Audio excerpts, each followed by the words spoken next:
the field of meditation. We need to survey what I have called the whole field of meditation.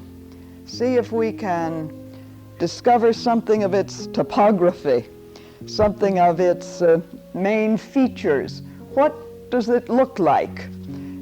If one is going to embark upon a journey, one likes to know where one is going, what one ought to take with one, what it's going to be like perhaps when you reach your destination, and various other factors about the journey itself. And meditation, I think, is a journey. It is a journey inward, principally. It is a journey of discovery. And of course, as I said earlier, ultimately, each one of us has to make the journey for himself. He has to find his own mode of travel. He has to determine the conveyance he will use, and he has to decide what he will take with him. But I would like to suggest that in that regard, it is well to travel lightly. For he who would travel farthest travels lightly. And in this particular journey, traveling lightly means really learning about the impedimenta that one carries about oneself. That is to say, the physical nature and its the kinds of obstructions that it can put up, the impedimenta of our emotional swingings, rhythms of movement, from great ecstasy to severe depression, the impedimenta that clutter the room of the mind, because we are dealing with the matter of consciousness when we're talking about meditation, quite obviously. And if our mental quarters are already crammed full of a variety of ideas, notions, prejudices, obviously it is going to be a little bit difficult to clear enough space for the mind to be still. So we will be talking about all of this, but perhaps the big question that immediately confronts us when we are considering the field of meditation is, what makes us start? Today there is a tremendous interest in this subject of meditation. It seems to be the in thing. It has been in for some few years. Interestingly enough, the Theosophical Society, which has been in existence for nearly 99 years, which means for nearly a century, has always suggested that the techniques of meditation are useful in the realization of one's own essential nature. So it has always been an in thing, if I may put it that way, with those who have been interested in the Theosophical philosophy or who have approached the Theosophical Society to discover what the organization has to offer in the way of a philosophy. But in recent years, there seems to have been a particular interest in meditation and in yoga, which is very closely aligned, aligned with meditation. And we may be able to discuss some of the technical differences. Now, what makes us start, however? What arouses our interest in meditation? Why, for example, have you come to attend a series on meditation?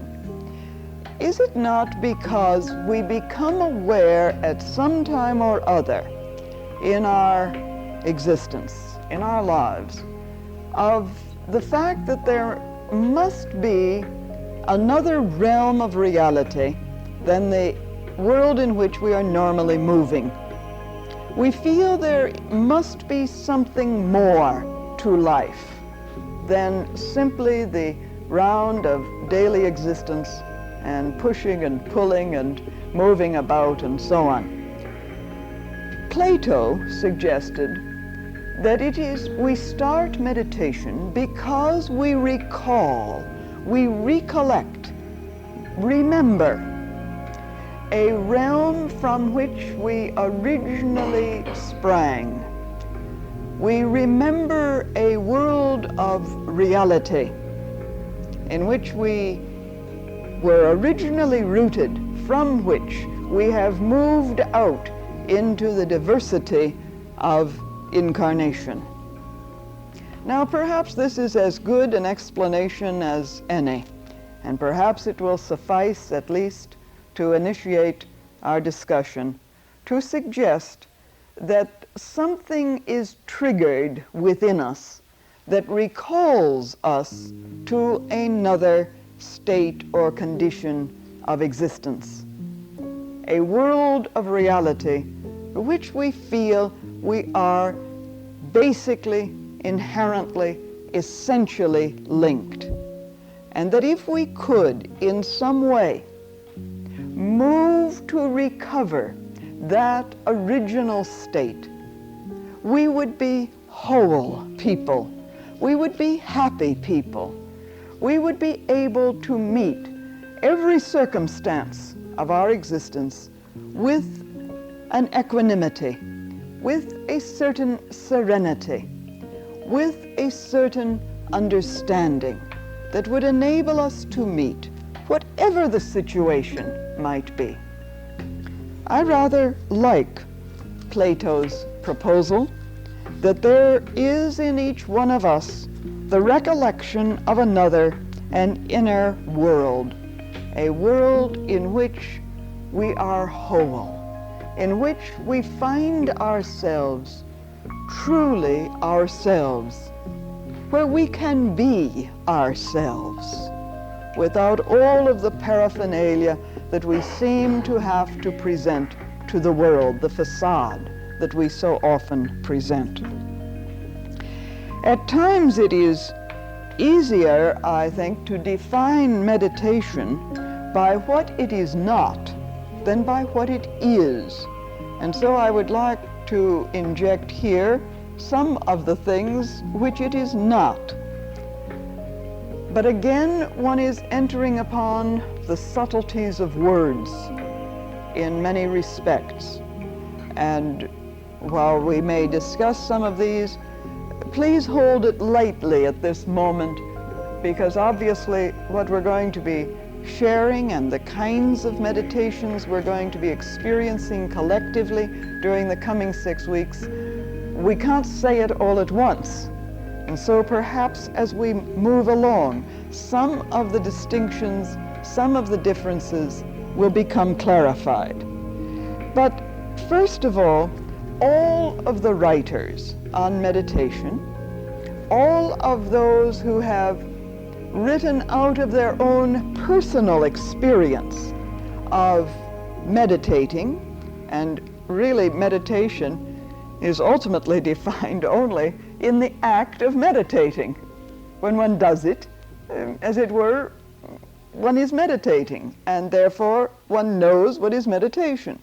But all of the writers, both those who speak of the various forms of Western styles of meditation, Christian meditation, and the various philosophic schools of meditation in the West, as well as those who write of and write out of their own experience of the Eastern schools of meditation, Hindu meditation, Buddhist meditation, Chinese meditation, all of these, everyone agrees that meditation as an act is not passive. It is not sort of sitting down with one's mouth open to see whatever will be attracted to come along. It is not just sort of entering into a negative state of being, a negative retreat, that it is positive, that it is an action in which one moves in a certain determined direction. In fact, one writer uses the phrase, the first deliberate action, and goes on with regard to what it involves and says, the word deliberate is worth noting here, because from now on, each process that we carry out must be an intended and directed act of the will. True meditation is not a negative sitting back in reverie, but it is a positive, carefully directed, and quite scientific method of working with the consciousness according to spiritual laws. This is in a very beautiful book on meditation, which we have here in the library, and I understand there are a few copies in the publishing house, in the Quest bookstore. The Silent Path, an Introduction to Meditation by Michael Eastcott. A very beautiful and a very useful book also on this subject, The Silent Path. And so he refers to it as the inner silent path. So it is not passive, it is not daydreaming, and it is not fantasizing. It is not what has been called creative brooding, although that in and of itself can be extremely useful. And anyone who has done any reflection upon a problem, who has done any reflection upon a particular topic in which he's pursuing his studies. I know for myself, when I am preparing for a talk or writing an article, I engage in a great deal of what I call, at least, creative brooding. Other people may say it looks more as though I'm daydreaming, but there's a creative brooding which takes place. And this bears a certain resemblance at times, but it is not the deliberate act of meditation. And above all, I would like to propose that meditation is not self-hypnosis. In fact, it bears no resemblance to the hypnotic state, because every faculty is brought to bear and focused as a light upon a particular subject or inwards towards a reality. And so it is essentially a creative act. It is the positive achievement of a leap in consciousness in which all areas of consciousness are harmonized, alert, and focused. It is the art of being. It is the science of the self, the immortal self, not the little self, which often intrudes with its own will and its own interests, and to divert our attention. Ultimately, and I'll stress this again, the path of meditation is individual, though collective meditation has its place and value, and we will experiment with some collective meditations during these sessions together. There are certain aspects of the science that must be grasped by every student attempting to undertake meditation.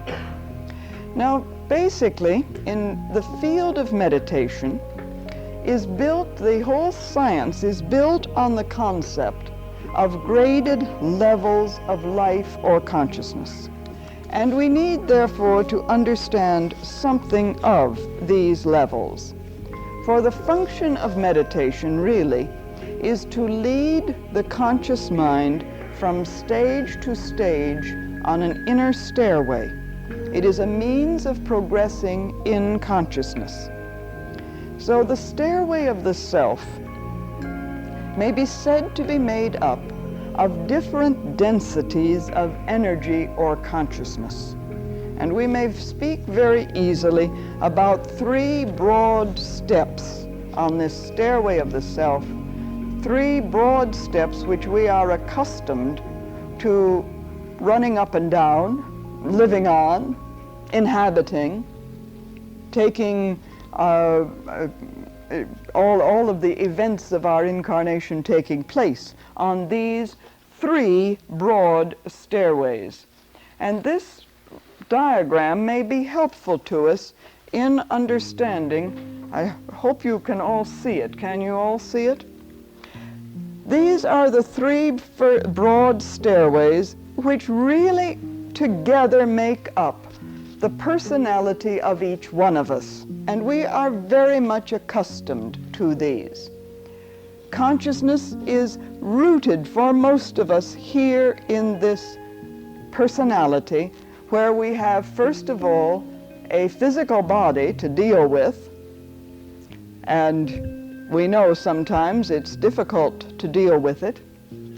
If you have ever started meditation, and I presume most of you have, if you have ever sat down and said, now I'm going to embark upon a disciplined program of daily meditation, and so you seat yourself, and I warrant you the very first day and the very first minute that you have seated yourself and you're very nice, straight back and breathing nicely and so on. If you use the Egyptian posture, which is the easiest for the West, which is seated in a chair, straight, and you're breathing nicely and you close your eyes, and pretty soon it's as though a fly is crawling up your leg, or perhaps something seems to have lit on your head and you feel it, or you're aware of a muscle twitching somewhere, or you're suddenly, something about the physical body isn't quite right. Perhaps I wish I'd had a drink of water before I sat down, I'm thirsty. Or suddenly you're aware of the peculiar rattle of noises and cacophony of sound that can arise from the interior organs somewhere deep within, you know. And you listen to all of those, and the physical body is performing its own unique symphony. All of these things take place, and you think you have the physical body completely under control. You tell it where to walk, you tell it where to sit, you move it about, you get it up in the morning, sometimes with a certain reluctance. You put it to bed at night, sometimes also with a certain reluctance. But just try to bring it into complete alignment with the interior will that says, I am going to use the body as my instrument. I intend that the body shall really perform as I say it shall perform, because I can control it. I can master its various and sundry activities. Well, this is a difficulty that we encounter right at the outset. Within the physical realm, within the physical body, within the whole physical structure, we are talking about also much more than just the dense physical body which we may see or feel or be aware of. For the physical realm also moves all the way from what we might call the dense to the etheric. And the concept of an etheric aspect, an etheric counterpart of the physical body, is becoming a very well-known aspect of the entire study of the fields of energy and consciousness which surround man. This is no longer just an idea found in theosophical literature. Many scientists are postulating the existence of an etheric. And it's a very interesting study, and one can go into that. So the physical level that we're talking about moves from the densest material, solid structure to the etheric. Then the next broad stairway with which we're concerned has been called the astral in many books. It's the emotional level. And here we come to, in meditation, in the discipline of meditation, a real struggle, a battleground very often, a very real battleground. And this again is a level which has different densities from what we might call the brutal emotions, the densest emotions, brutalizing in nature, to emotions of aspiration and inspiration, emotions of beauty and gentleness and purity and love. This whole gamut of the emotional nature. And again, how frequently when we initiate our disciplines of meditation, embark upon this journey inward to the immortal self, to this realm of reality, we come up against all of the emotions that would push us now this way, now that would plunge us into depression or lift us to heights of ecstasy, which are beautiful perhaps, but again in which we are not in control. We have not used it. We have not focused the emotions. Again, we are dealing with an area of our nature, a very important area, not to be suppressed, not to be set aside, but to be keyed, attuned as an instrument to be used properly in the service of the whole.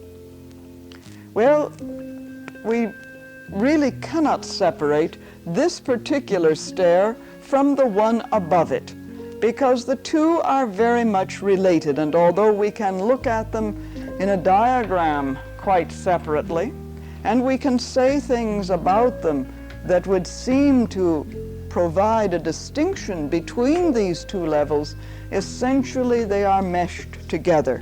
For the third stairway, which is well known to us, of course, is the mental level, and again with corresponding densities from concrete thought to the highest abstract thought.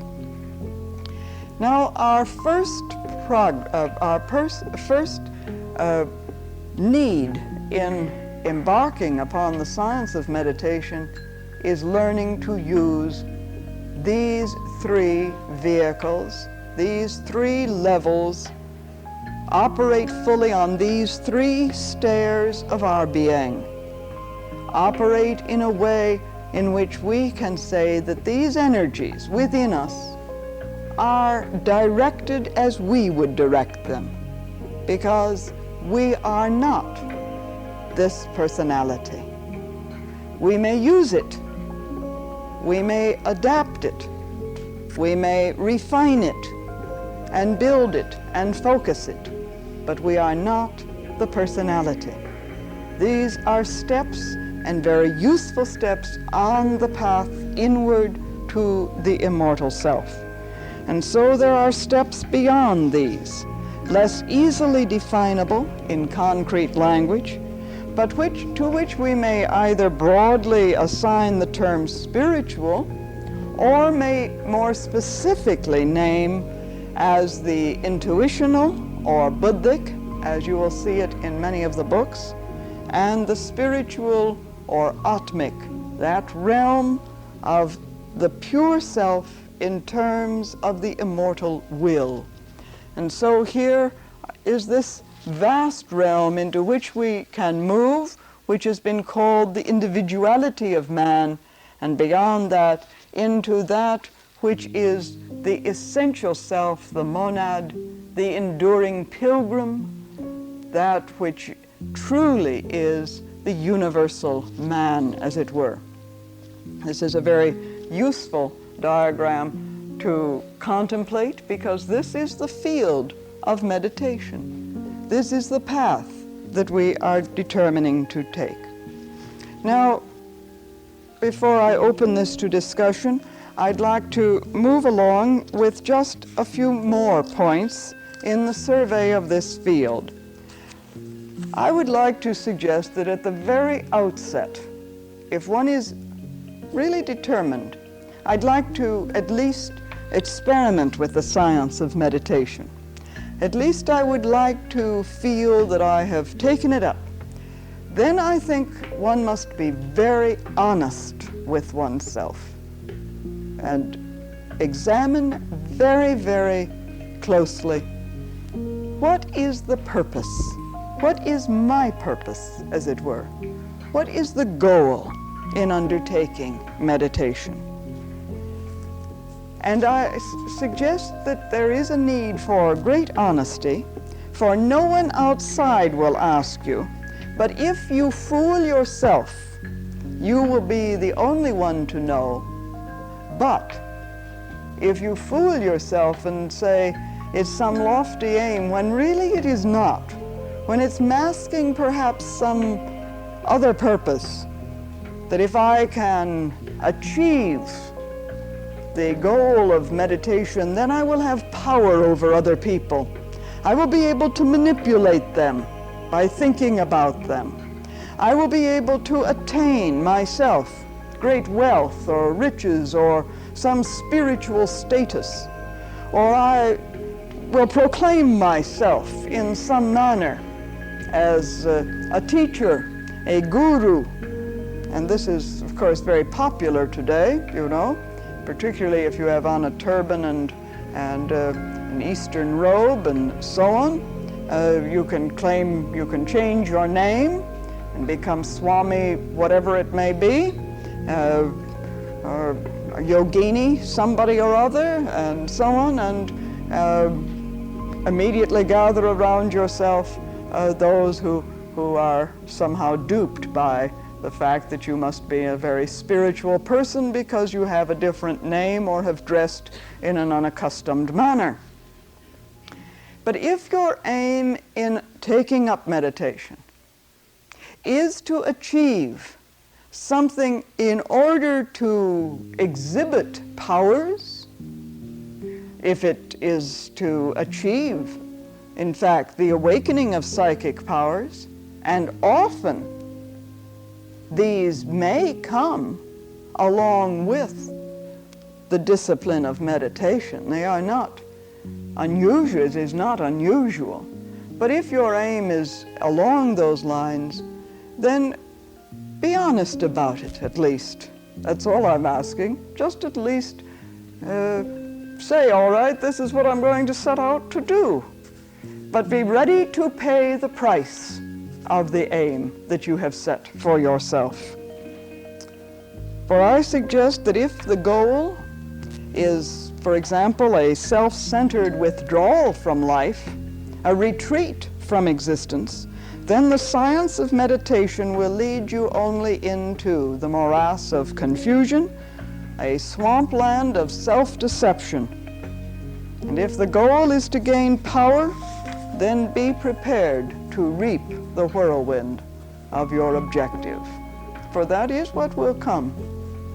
These are not warnings, they are simply statements of fact, verified through the ages by those who have experimented in one direction or another. Well, therefore, I suggest simply look at yourself. Do you want to undertake such a journey? Does it seem enticing? Would you like to know who you really are? Would you like to prepare your vehicles in such a way that they can indeed be instruments of the immortal self, in order that you can become a center of peace in the world, a center of calm in the midst of the storm that may be raging about us? Would it be useful in your own life to be able to live in such a manner that by your very presence you bring peace into the atmosphere in which you are living and working, and thereby serve others? Be a help in the world instead of a hindrance, a weight upon the world. If this is the goal, if this seems a worthwhile endeavor, and of course it is not an endeavor that is achieved in a week or even a month or even a year, for there are those who have been meditating daily for many, many, many years, and who would never think of not setting aside some period of the day, preferably in the morning hours, for a period of inner renewal, of inner relinking of the personality with the immortal self, with the great self of the universe, which is one with the self in all, without any outer show, and yet know from their own experience the inestimable value of this daily routine that is creative, that is unroutinized, because it is creative every day anew in this inner manner. Well then, if you are interested in this deliberate act, then the first step of this deliberate act is to learn the art of relaxation. The art of how to relax the physical body, the emotions, the mind. And this is not easy. One of the, I suppose, almost apocryphal stories that arises in the Theosophical Society has to do with one of the perhaps the greatest leaders of the Theosophical movement, Dr. Annie Besant, who wrote a great number of books and some works on meditation and concentration, and the spiritual life, and the way of discovering this inner realm of the self. And it is said that when she first met the principal founder of the society, H.P. Blavatsky, she asked to be taught how to meditate. And HPB threw a matchbox on the table and said, meditate on that. Because the art of meditation depends less upon the subject than upon the schooling, the deliberate act in bringing oneself into that alignment with the immortal self. And after some little time, HPB said to Dr. Besant, "My dear, you don't meditate with your blood vessels." And so relaxation has a place. Relaxation is the first step to learn to breathe naturally, easily, to relax. Perhaps to relax even in the midst then of all kinds of commotion. Because what ultimately develops, and I can say this from my own experience, although I don't always remember it, that one comes ultimately to a point where one can, in the midst of great confusion and great tension, sort of step back inside oneself and breathe deeply and relax a bit, and something happens. There is an inner refreshment that can come. So the first deliberate act is relaxation. And then there are four very important practical aspects. First of all, place. Select a place for your meditation. If you are going to embark upon a course of meditation, the deliberate act of meditation, select a place that is the place every day. It may be some corner of your room. It may be some little area in the home that you have been able to make your own, set your own atmosphere there. It is well always, it is said, and I would agree out of my own experience, but it has been said in all the books, it is well to have a place that is a regular place, and equally a time. So that if, for example, meditation is for you a 15 or 20 or 30-minute program each day, that it takes place at the same time each day, or approximately so. That is perhaps 7:30 in the morning, but then the next day you forget, and along about noon you decide to do it, and the next day, well, maybe by 10 o'clock at night you've found a 20-minute period set aside. The irregularity, it is said, does not aid in the whole development of the science of meditation. So time, the proper place, a proper time. Then posture.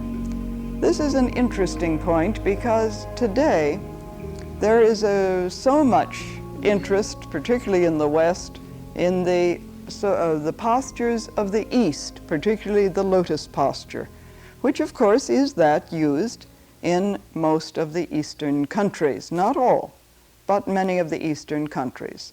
The lotus posture, which is sitting cross-legged on either a floor or cushion, and in the customary lotus posture pose. For the West, it has been said, and even in some countries in the East, even in China, it has been used, what has been called the Egyptian posture, which is sitting in a straight chair, not in a lounging chair where one is perhaps likely to fall asleep, but in a straight chair with the spine erect, both feet touching the ground, the hands palm downward on the thigh, and the famous Egyptian posture. This, of course, if you look at any of the books on Egypt, you'll see what is the Egyptian posture, and that is why it is called that. But choose the posture that is best for you. But in either case, the spine should be erect, and there should be an ease in the physical body so that the physical body can be, as it were, just left there while you continue your journey inwards. The physical body not neglected, but just left there, quiet, able to take care of itself, able to continue upright, not falling over and falling asleep, but just being there so that it is alert, so that the physical brain is not drugged in any way or hypnotized in some way, but simply there, and you continue your journey. The fourth, the place, time, posture, the fourth aspect is rhythm. And by this is meant both the regularity of meditation and that kind of rhythm that arises within the body itself. Learn to know yourself and what is your rhythm. For example, many people find it helpful in beginning the period of meditation to breathe deeply, to breathe from the diaphragm, not in short, shallow breaths as we usually do, but to breathe deeply. You may like to begin by counting how many breaths in and breathe out then. Perhaps just, it may be only 5 or 6 in, 5 or 6 out, but then set aside the number. One writer has made an interesting suggestion, I find, in this matter of the rhythm. And that is when you have discovered your own rhythm of breathing in and breathing out. Let us say that it's 6. You breathe in 1, 2, 3, 4, 5, 6, and then exhale 1, 2, 3, 4, 5, 6. Find a sentence that has 6 syllables in that sentence and repeat that, a sentence that is inspiring, a sentence that turns the attention inward, and that with that sentence, rather than the numbers counting of breathing in and breathing out, just to learn your own rhythm, move within your own rhythm. Some people find that 10 minutes is all they can meditate, and certainly to begin with, perhaps only 5 minutes before the mind is off on a million tangents, thinking about all sorts of things, and then we have to bring it back and so on. Perhaps 10 minutes, 15 minutes, and so on. However, again, what is your particular rhythm? Well, I thought that before we come to the discussion then, perhaps we could just sit quietly together. Take the posture of the back, the spine straight, the feet on the floor, the hands just at ease on the thighs, however it feels easiest. You may like to close the eyes, or you may wish not to. And breathe in and breathe out.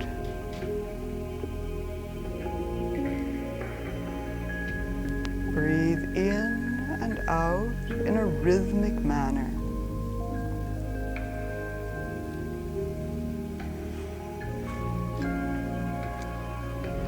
And as that rhythm is established, let me read a brief verse that may focus the thought. Serene light shining in the ground of my being, draw me to yourself. Draw me past the snares of the senses, out of the mazes of the mind. Free me from symbols, from words, that I may discover the signified, the word unspoken, in the darkness that veils the ground of my being. Serene light.